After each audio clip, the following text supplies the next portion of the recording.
In this video from D for Therapy, we will learn about obsessive compulsive disorder in 5 minutes or less.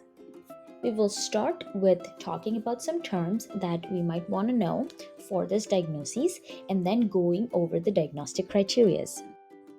Simply put, obsession means thoughts and compulsion means behaviors. So a person who is struggling with an obsessive compulsive disorder have obsessive thoughts that keep repeating themselves. The person cannot ignore these thoughts, and for these thoughts to either go away, the person has to perform some compulsion. Let's use an example.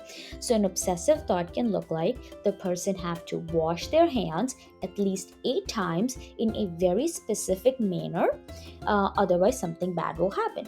This thought repeats in their head obsessively until they go perform that compulsive behavior of washing their hands at least 8 times in a specific manner in order for them to feel like something bad will not happen. Now let's talk about the diagnostic criteria of obsessive compulsive disorder. When I study for an exam, I like to understand all my diagnostic criteria in 4 categories. So if the diagnostic criteria, is it a symptom? Is it a time or a duration? Does it talk about the intensity or does it talk about the frequency?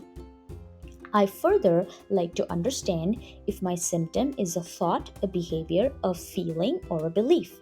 This helps me learn better and make sure that I remember all this information when I get ready to go take an exam. If you want to know how to do this, go check out a video that I made specifically for this reason, which I will link in the bio. Now let's go over the diagnostic criteria of OCD. So first, the symptom criteria.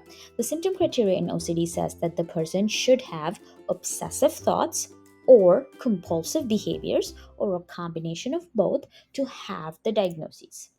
It might mean that the person feels fear, and their fear is because of the belief that something bad will happen. For intensity criteria, I look for what are the symptoms like? How time consuming are they?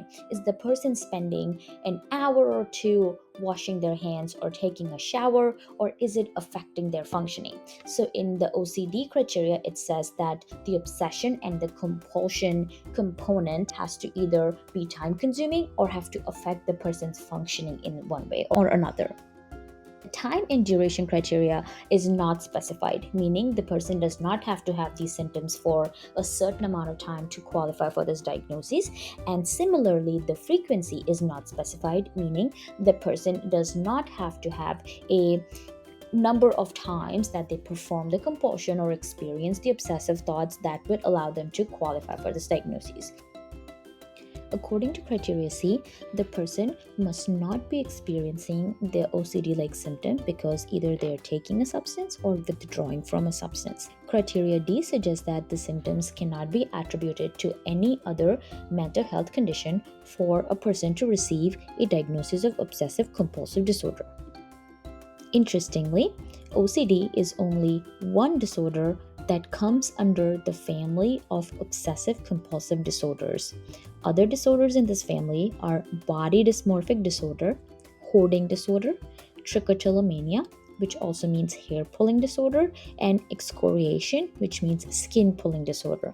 If you are curious to know how these disorders come in the family of obsessive compulsive disorder, please go to my playlist that has all the disorders in this family. Let me know in the comments below what other videos like this you would like for me to make.